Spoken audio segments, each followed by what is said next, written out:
오늘 성경 말씀은 창세기 38장 20절부터 26절까지와 50장에서입니다. 창세기 38장 20절부터 26절. 한편 유다는 자기 친구 아둘람 사람 편에 새끼 염소 한 마리를 보내고 그 여인에게서 담보물을 찾아오게 하였으나 그 친구가 그 여인을 찾지 못하였다. 그 친구는 거기에 사는 사람들에게 에나임으로 가는 길가에 서 있던 창녀가 어디에 있느냐고 물었다. 그러나 그들의 말이 거기에는 창녀는 없다고 하였다. 그는 유다에게 돌아가서 말하였다. 그 여인을 찾지 못하였네. 그보다도 거기에 사는 사람들이 그러는데 거기에는 창녀가 없다고 하네. 유다가 말하였다. 가질 테면 가지라지. 잘못하다가는 창피만 당하겠네. 어찌하였든지 나는 새끼 염소 한 마리를 보냈는데 다만 자네가 그 여인을 찾지 못한 것뿐일세. 석 달쯤 지난 다음에 유다는 자기의 며느리 다말이 창녀짓을 하여 임신까지 했다는 소문을 들었다. 유다가 명하였다. 그를 끌어내서 화형에 처하여라. 그는 끌려 나오면서 시아버지에게 전가를 보냈다. 저는 이 물건 임자의 아이를 베었습니다. 하고 말하였다. 다말은 또 말을 계속하였다. 잘 살펴보십시오. 이 도장과 이 허리끈과 이 지팡이가 누구의 것입니까? 유다는 그 물건들을 알아보았다. 그 아이가 나보다 옳다. 나의 아들 셀라를 그 아이와 결혼시켰어야 했는데 하고 말하였다. 유다는 그 뒤로 다시는 그를 가까이 하지 않았다. 두 번째 말씀은 창세기 50장 15절부터 21절까지입니다. 요셉의 형제들은 아버지를 여의고 나서 요셉이 자기들을 미워하여 그들에게서 당한 온갖 억울함을 안 갚음하면 어찌하나 하는 생각이 들어서 요셉의 전가를 보냈다. 아버지께서 돌아가시기 전에 남기신 유언이 있습니다. 아우님에게 전하라고 하시면서 너의 형들이 너에게 몹쓸 일을 저질렀지만 이제 이 아버지는 너의 형들의 허물과 죄를 용서하여 주기를 바란다 하셨습니다. 그러니 아우님은 우리 아버지께서 섬기신 그 하나님의 종들인 우리가 지은 죄를 용서하여 주시기 바랍니다. 요셉은 이 말을 전해 듣고서 울었다. 곧 이어서 요셉의 형들이 직접 와서 요셉 앞에 엎드려서 말하였다. 우리는 아우님의 종입니다. 요셉이 그들에게 말하였다. 두려워하지 마십시오. 내가 하나님을 대신하기라도 하겠습니까? 형님들은 나를 해치려고 하였지만 하나님은 오히려 그것을 선하게 바꾸셔서 오늘과 같이 수많은 사람의 생명을 구원하였습니다. 그러니 형님들은 두려워하지 마십시오. 내가 형님들을 모시고 형님들의 자식들을 돌보겠습니다. 이렇게 요셉은 그들을 간곡한 말로 위로하였다. 하나님 말씀입니다.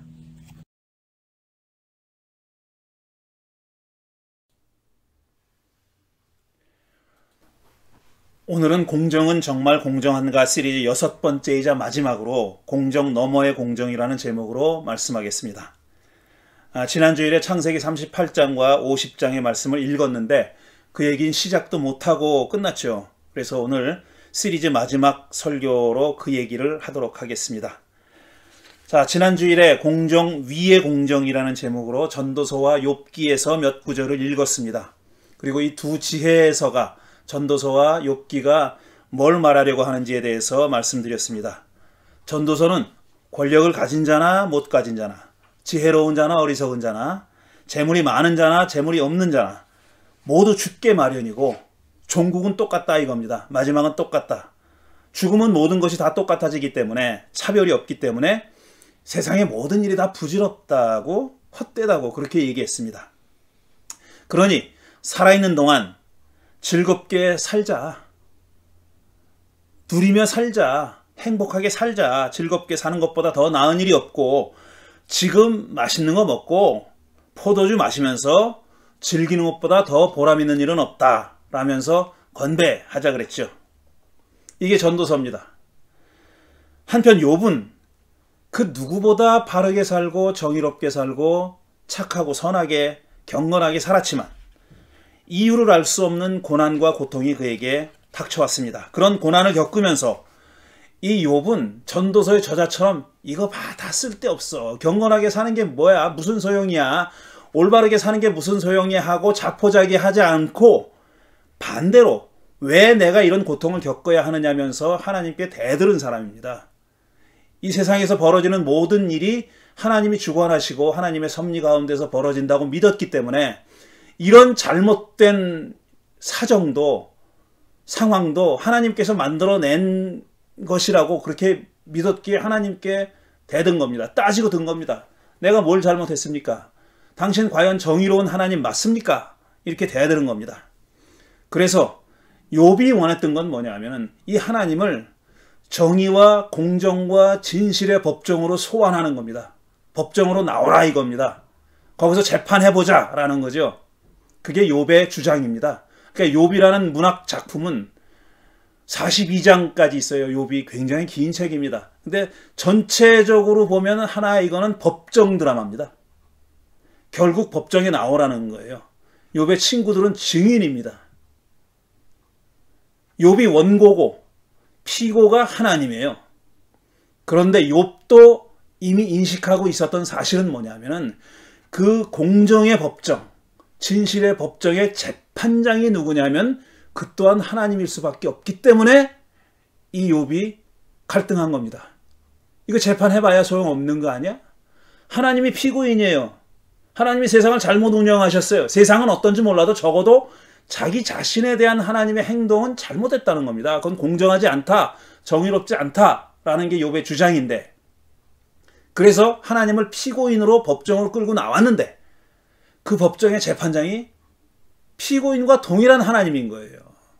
그러니까 재판이 공정하게 이루어질 수 없다는 그런 딜레마를 욥도 알고 있습니다. 그런데 왜 법정으로 끌어내려고 했느냐 하면 그 수밖에 없었기 때문에, 그것 이외에 다른 어떤 옵션이 없었기 때문에, 선택지가 없었기 때문에 그렇게 한 겁니다. 재판이 그러면서 하나님더러 공정하게 재판해달라고 또 사정을 해요.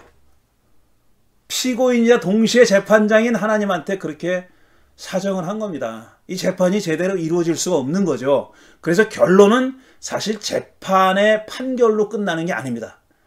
욥기 38장 이후에 하나님이 계속 두 번에 걸쳐서 길게 얘기하고 그 다음에 42장에서 욥이 수긍하잖아요. 제가 어리석었습니다. 제가 참회합니다. 이렇게 수긍했다고 지난주에 말씀드렸잖아요. 그게 반전이라고 말씀드렸잖아요. 근데 그건 결국은 판결이 아니었었어요. 어떤 저지먼트가 이루어진 게 아니다라는 겁니다. 그러니까 욥기를 쓴 사람은 그 법정 드라마로 가다가 맨 마지막에는 결국은 판결을 내리지 않은 거예요. 이렇게 끝나는 건데, 이런 이 법정 드라마로서의 욥기를 읽다 보면은 어떤 생각이 드냐면은, 야, 요즘 우리 고국에서 벌어지고 있는 그 사법농단에 대한 재판이 얼마나 엉터리냐 하는 것을 이것만 봐도 알 수 있는 겁니다. 욥기가 지금부터 일찍 잡아도 2500년 전에 쓰여진 겁니다. 일찍 쓰여졌다고 봐도 2500년 전에 욥기를 쓴 사람은 어떻게 생각했냐면은 이 재판이 불가능하다고 본 겁니다. 하나님이 동시에 재판장이자 피고인이 되는 재판은 이루어질 수 없다고 본 거예요. 그래서 결말을 판결로 내리지 않았어요. 판결한 게 아니에요, 그거는. 깨닫고 참여한 거는 판결을 내려가지고 처벌을 한 게 아니에요, 이게. 이거를 우리가 착각하지 말아야 되는데. 근데 지금 우리 고국에서 벌어지고 있는 사법농단에 대한 재판은 어떻습니까? 판사가 잘못한 건데 판사가 재판해요. 그리고 다 풀어줬어요.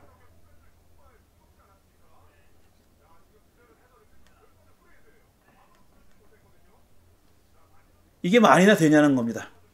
어쨌든 이 전도서와 욥기는 반전이 있는데, 그 반전이 뭐냐면은 다 부질없다 모든 것이 헛되다고 얘기했던 전도자가 뭐라고 결론을 내리냐면 그러니 젊을 때 창조주를 기억하라 그래요. 젊을 때 창조주를 기억하라. 이건 말이 안 되는 거죠. 다 헛되다고 해놓고 창조주를 기억하라고 했으니까요.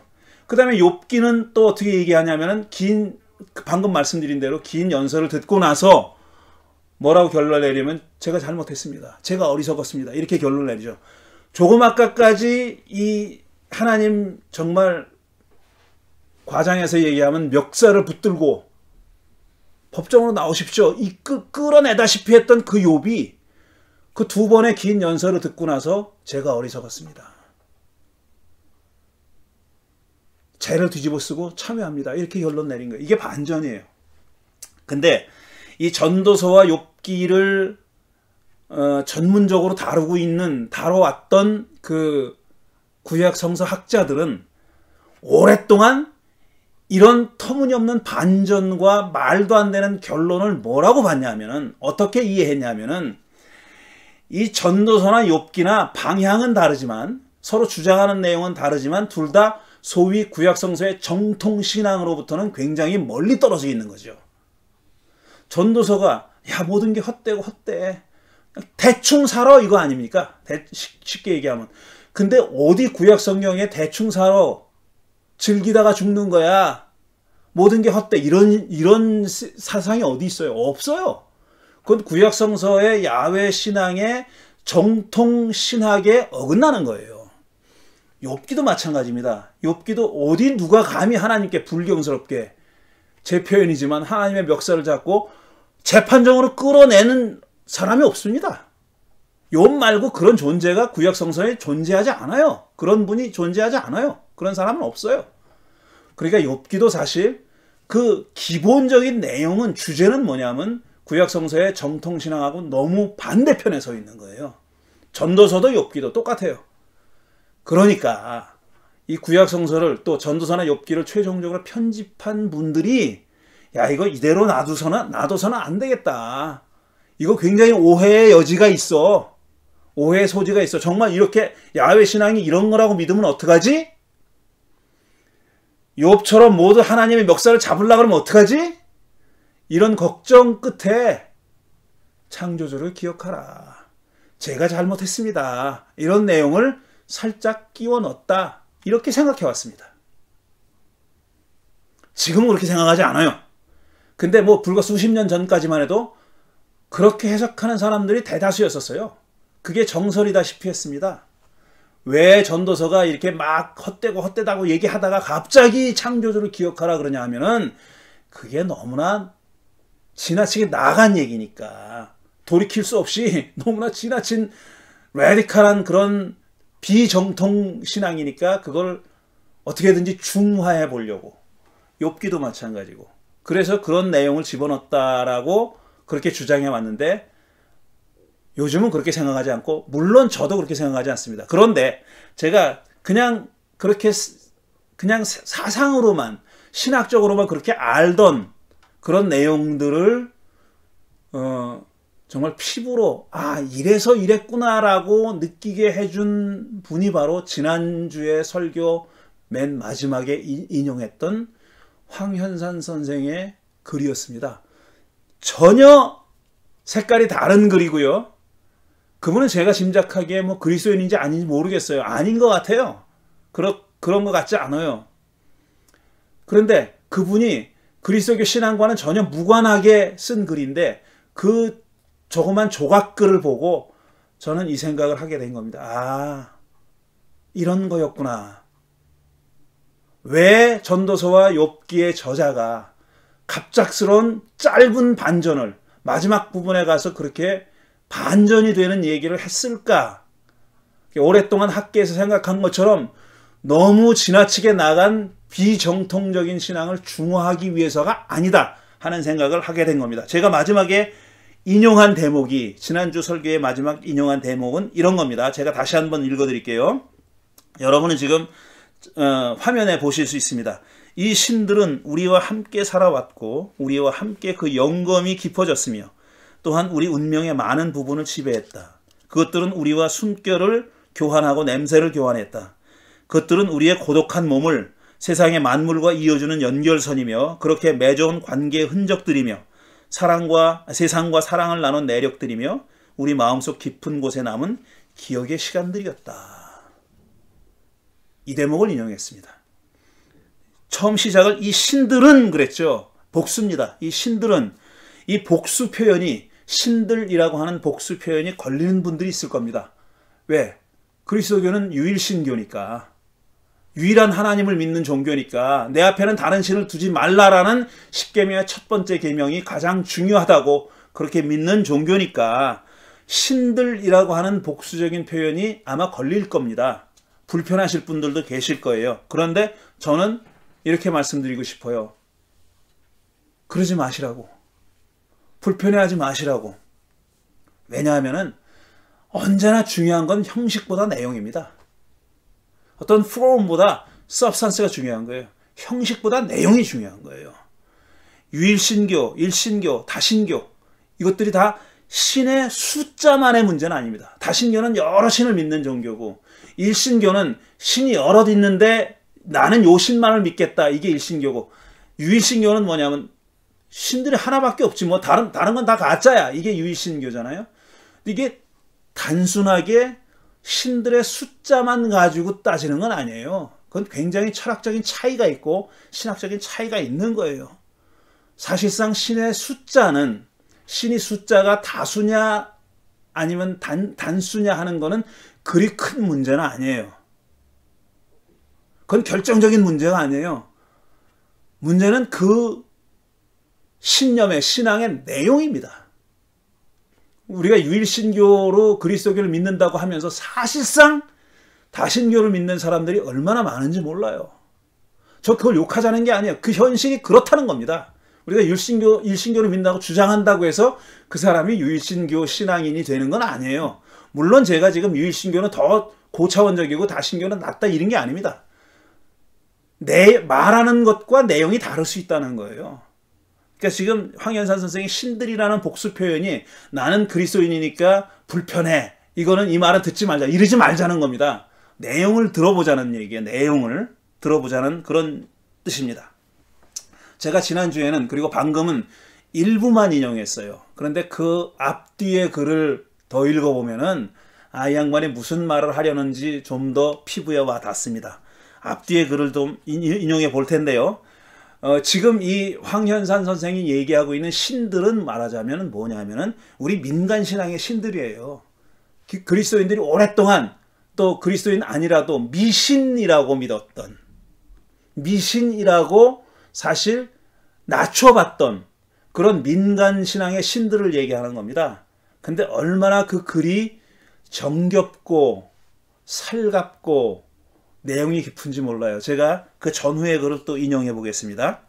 방금 소금 맛의 귀신이라고 말했는데 이 말은 비유가 아니다.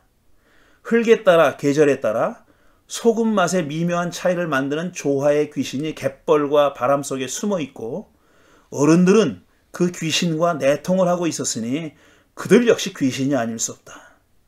귀신들은 소금에만 붙어 있는 것이 아니었다. 한때 이 땅에는 그런 귀신들이 참 많았다. 안방에는 술을 잊게 하는 귀신들이 있었고 건너방에는 메주를 띄우는 귀신들이 있었다. 또 다른 방에는 엿기름을 엿으로 만드는 귀신들이 있었다. 우리 할아버지는 생전에 안방에는 결코 엿항아리를 들이지 못하게 했다. 엿이 술을 탁한다는 것이었다. 탁한다는 말은 담는다는 뜻이다. 엿항아리가 안방에 들어간다고 해서 엿이 술을 담다니 어린 시절에 나는 이런 생각을 도저히 이해할 수 없어 일종의 미신일 것이라고 치부했다. 안방에는 누룩곰팡이의 뜸씨가 살고 있고 건너방의 벽지에는 메주곰팡이의 뜸씨가 스며들어 있다고 깨닫게 된 것은 아주 훗날의 일이었다.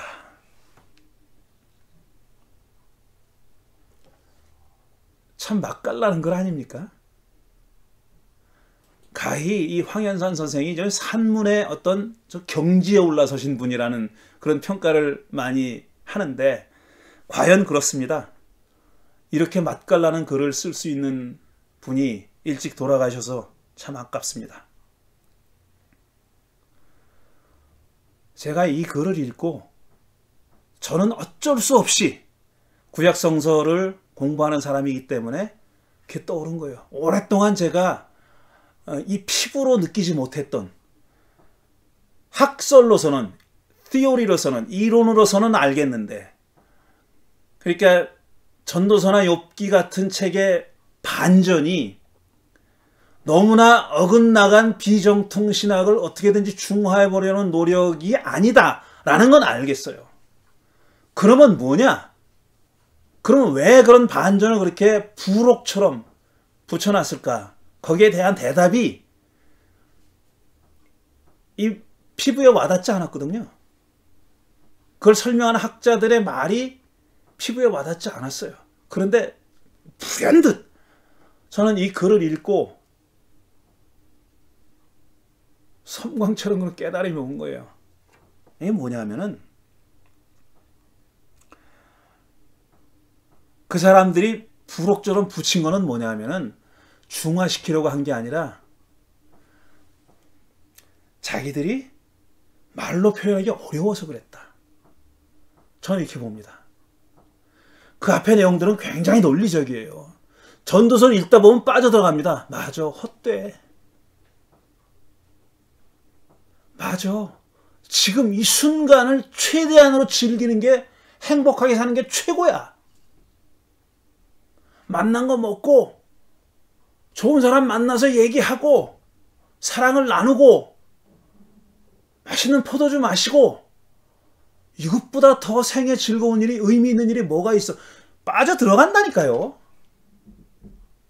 동의 안 할 수가 없어요. 그렇게 돼요. 그러다가 마지막에 이제 창조주를 기억하라 그러면 이게 뭐야 갑자기 이렇게 되는 거예요. 근데 창조주를 기억하라는 말은 이 사람이 언어화할 수 없었던 거예요.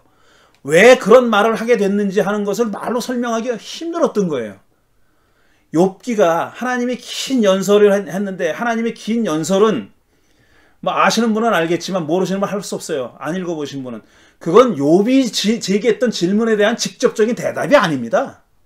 욥은 왜 내가 이렇게 부당하게 고난을 받습니까가 자기 질문이에요. 하나님이 공정하지 않다, 정의롭지 않다는 게 질문이에요. 그런데 하나님은 38장 이후에서 정의라는 말을 안 해요. 고난이라는 말도 나오지 않아요. 네가 왜 고난을 받는지에 대한 대답이 없어요.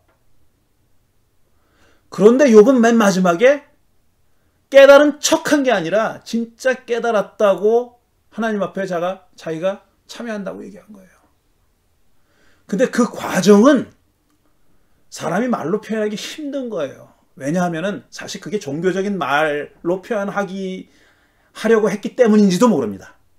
역설적으로 그걸 종교적인 언어로 표현하고 종교적인 개념을 담아서 종교적인 개념에 종교적인 말로 표현하려고 했기 때문인지도 몰라요.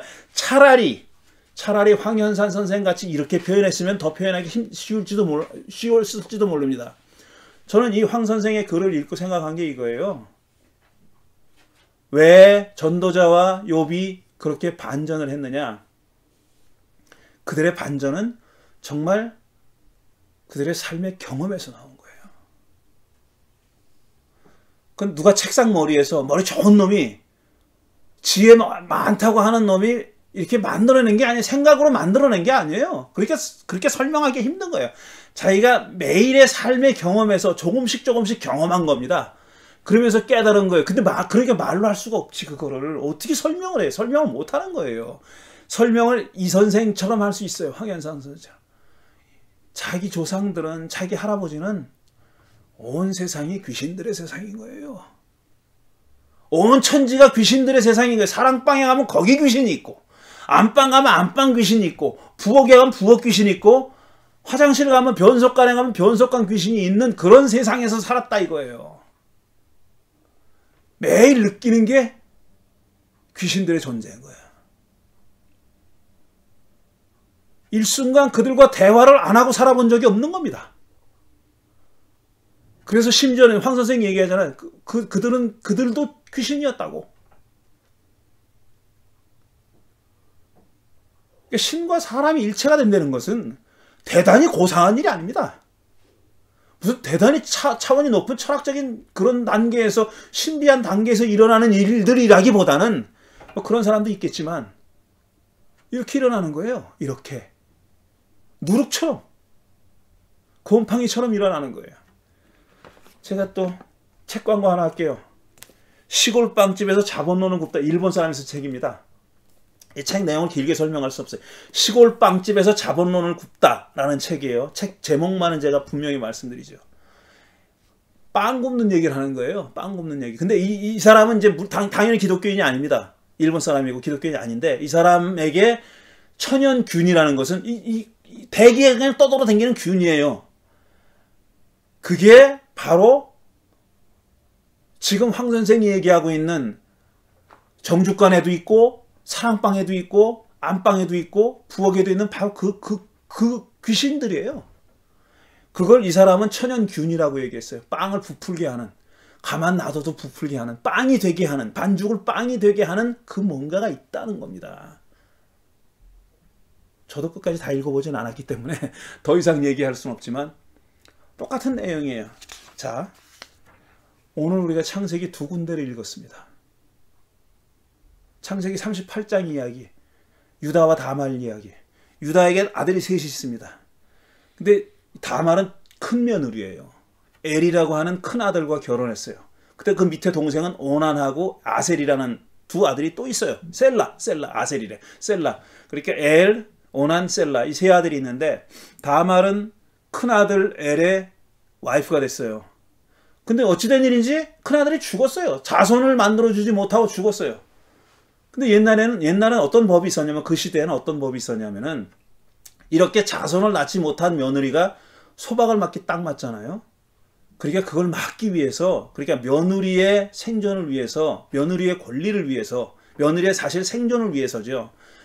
그 동생이 의무를 가졌어요.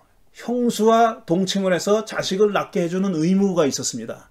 그래서 오난에게 명령을 한 겁니다. 너 형수랑 자. 이렇게 얘기했어요. 유다가. 그랬더니 오난은 형수에게 아기를 만들어주고 싶지 않은 거예요. 왜냐하면 형수가 아기를 낳으면 아버지의 재산의 일부가 글로 가니까. 이건 짐작입니다. 하지만 뭐 10중 8구 맞는 짐작이죠. 오난이 무슨 짓을 했냐면 땅바닥에다가 정액을 흘렸다 그랬어요. 아기를 못 낳게 한 겁니다. 그러니까 그 짓거리가 하나님 눈에 보기 좋지 않았다고 해서 오난을 죽입니다. 하나님이 죽였다고 그랬어요. 나머지 이제 셀라 하나 남았어요. 근데 유다가 보니까 겁이 났던 거예요. 저 며느리 저 다말이 자기 아들 둘을 다 죽였다고 생각하는 겁니다. 그러니까 이 막내라도 살려둬야지 라고 생각하고 핑계를 댑니다. 얘가 자랄 때까지 넌 친정에 가 있어라. 잘하면 너 줄게. 이런 식으로 너한테 기회를 줄게. 이런 식으로 말하고 친정으로 보냈어요. 그러나 세월이 지났습니다. 세월이 흘렀고 아마 유다는 잊어버렸을지도 몰라요. 근데 유다 와이프가 죽었어요. 자기 와이프가 죽으니까 곡하는 기간을 끝내고 친구와 같이 뭐 양털을 깎으러 간다면서 양털을 깎으러 간다는 소문이 들렸어요. 다말에게 들렸어요. 다말이 듣고 상상할 수 없는 폐륜의 행동을 도모한 겁니다. 폐륜을 도모했어요. 뭐 어떻게 했냐면 창녀처럼 꾸미고 너울을 쓰고 얼굴을 가리고 창녀처럼 꾸미고 자기 시아버지가 지나가는 길섭에 앉아 있었어요. 호객행위를 한 겁니다. 그런데 자기 아내를 잃고 곡하는 기간이 방금 끝난 이 유다는 양털을 깎으러 가다가 그 창녀를 봤어요. 그러고 나서 욕정이 동했던 겁니다. 그래서 창녀를 사기로 했어요. 동침하자 그랬어요. 돈 달라고 그랬죠. 지금 돈이 없거든. 그러니까 그러면 뭐라도 징표라도 주십시오. 그래가지고 도장하고 집행위를 맡았어요. 그러고 나서 동침을 했습니다. 그러고 나서 다말이 아기를 가져요. 그렇게 한 번 동침해가지고 아기를 갖습니다. 그런데 그러고 나서 헤어졌죠. 유다가 집에 왔는데 자기 맏며느리가 임신했다는 소문이 들려오는 거예요. 그러니까 유다가 어떻게 했냐. 당장 끌어와서 불태워 죽여라 그랬어요. 다말이 그때서야 징표를 내놓습니다. 애아버지는 이 사람 주인, 이 물건의 주인입니다. 자기 거거든 그게. 자기 도장과 뭐 빼박입니다. 어쩔 수 없이 자기 도장과 자기 지팡이에요. 그러니까 유다가 뭐라 그러냐 하면은 그때서야 오늘 읽은 본문에 나오는 얘기예요. 이 아이가 나보다 의롭다. 그리고 다시는 가까이 하지 않았다 그랬어요. 이 아이가 나보다 의롭다 그랬어요.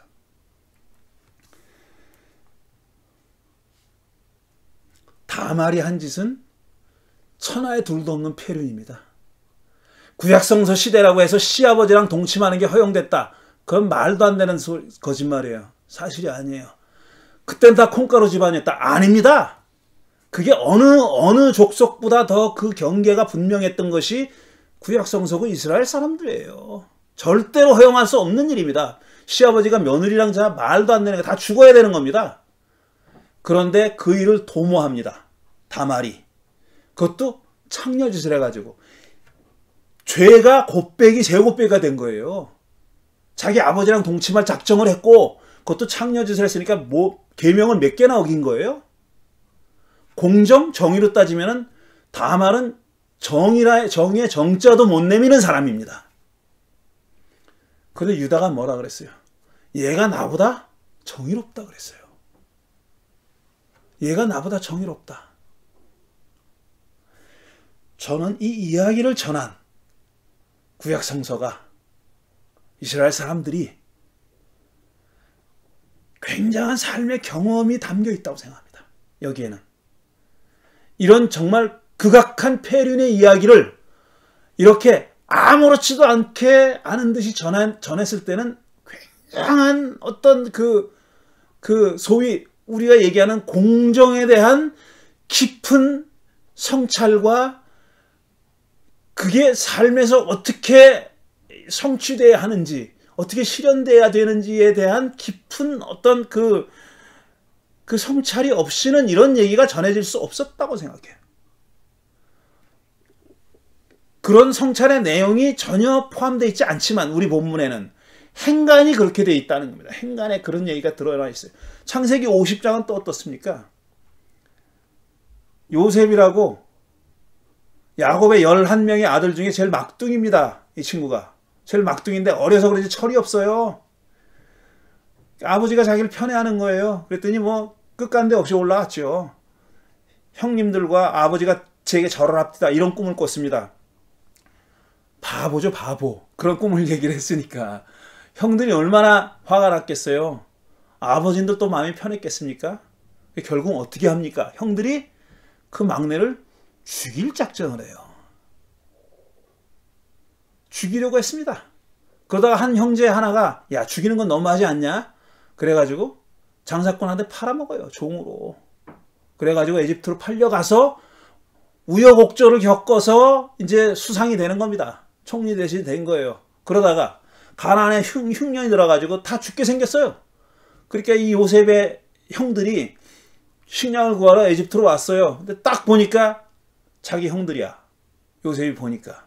그래가지고 우여곡절 끝에 어쨌든 그 형들을 자기를 죽이려고 했던 나쁜 놈들 해가지고 어떤 벌 주거나 잡아 죽이지 않고 결국은 다 아버지까지 모시고 옵니다. 다 아버지까지 에집트로 모시고 와서 하는 얘기예요. 근데 아버지가 이렇게 얘기했다. 오늘 본문이 그겁니다. 그러니까 형들 입장에서는 자기들이 죽을 죄를 진 걸 알거든.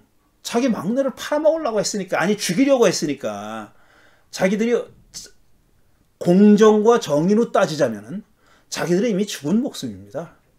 그리고 자기가 죽이려고 했던 그 막내는 지금 에집트의 2인자가 돼 있단 말이에요.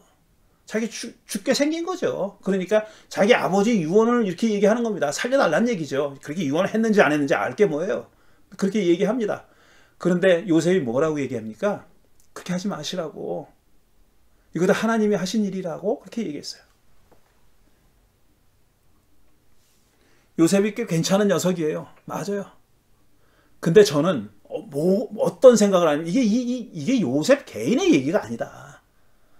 이건 요셉 개인의 얘기가 아니다. 이 얘기를 이런 모양으로 전한 사람들이 공동으로 겪었던 그런 삶의 경험이 응축되어 있지 않는다면은 이런 얘기를 전했을 리가 없다고 봅니다.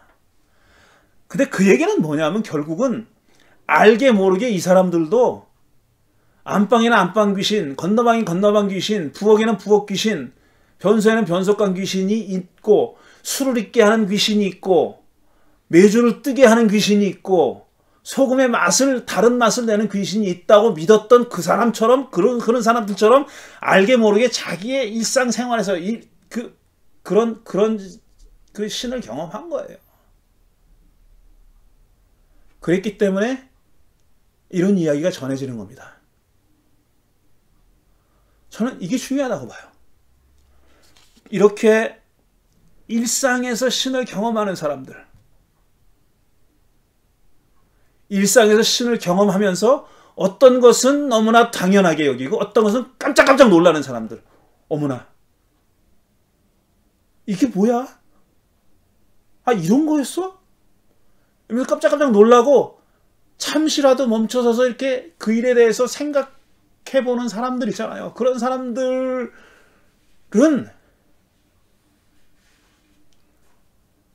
공정의 잣대를 그렇게 객관적인 잣대만 내세우지 않습니다.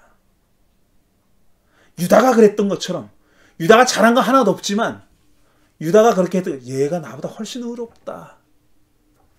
요셉이 그랬던 것처럼 제가 아니고요, 하나님이 하신 일이에요.